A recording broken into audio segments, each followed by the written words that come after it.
अधिकारी बाबूंच्या सुरक्षित समजल्या जाणाऱ्या वातानुकूलित कॅन्टीनमध्ये अचानक एकच धावपळ उडते। ज्या टेबलांवर काही वेळापूर्वी व्हीआयपी चर्चा रंगत होत्या तिथे थेट कुलूप ठोकलं जातं। काय होतं असं की खुद्द मुंबई उच्च न्यायालयालाच या व्यवस्थेची जाहीर लक्तरे वेशीवर टांगावी लागली। होय, ही कहाणी आहे अन्न व औषध प्रशासनाचे बॉस तुकाराम मुंढे यांच्या एका अशा वादळी मोहिमेची, ज्याची सुरुवात हायकोर्टाच्या एका सडेतोड प्रश्नाने झाली, पण आता त्याचा शेवट थेट मंत्रालयाचे दरवाजे हलवण्यापर्यंत पोहोचला आहे। जनतेचा हिरो ठरलेल्या मुंडेंनी एफडीएचा पदभार घेताच आतापर्यंत नेमक्या कुठे कुठे कुऱ्हाडी चालवल्या आणि यावर सामान्य जनता काय म्हणते पाहूयात संपूर्ण गोष्टमध्ये। मी प्रिया समीर आणि तुम्ही पाहताय स्टार महाराष्ट्र न्यूज।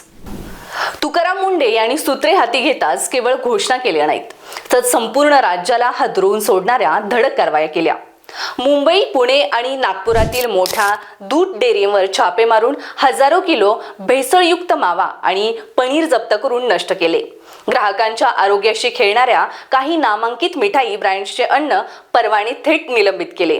डॉक्टरांच्या चिठ्ठीशिवाय अंमली पदार्थांसारखी औषधे विकणाऱ्या राज्यातील शेकडो मेडिकल स्टोअरचे परवाने थेट रद्द केले। व्हीआयपी आणि कर्मचारी कॅन्टीनमध्ये अचानक तपासणी करून अस्वच्छता आणि निकृष्ट अन्न पदार्थांवरून कंत्राटदारांना लाखो रुपयांचा दंड ठोठावला। हायकोर्टाच्या टिप्पणीनंतर मुंडेंनी पहिली कारवाई तिथेच केली। बॉम्बे बार असोसिएशनचे कॅन्टीन वैध परवान्याशिवाय चालत असल्याचे उघड होताच ते तात्काळ बंद पाडले।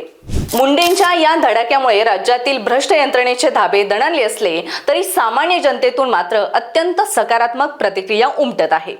आम्ही बाजारातून जे आणतो ते शुद्ध आहे की नाही याची भीती असायची, पण मुंडे साहेबांमुळे आता भेसळ करणाऱ्यावरून जबर बसेल। मुंडेंच्या या धडाक्यामुळे राज्यातील भ्रष्ट यंत्रणेचे धाबे दणाणले असले तरी सामान्य जनतेतून मात्र अत्यंत सकारात्मक प्रतिक्रिया उमटत आहे। आम्ही बाजारातून जे आणतो ते शुद्ध आहे की नाही याची भीती असायची, पण मुंडे साहेबांमुळे आता भेसळ करणाऱ्यावर जरब बसेल।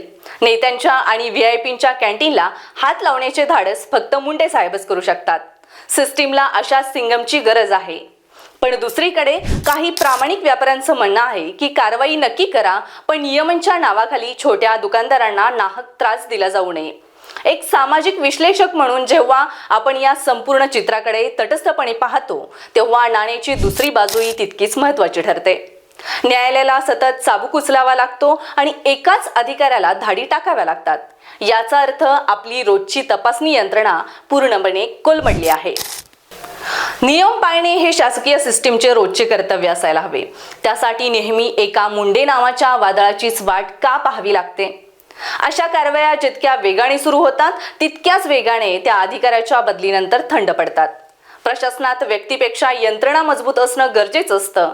जोपर्यंत कायद्याची भीती 24 तास सिस्टीमचा भाग बनत नाही तोपर्यंत अशा मोहिमा तात्पुरत्या मलमपट्टीसारख्या ठरतात।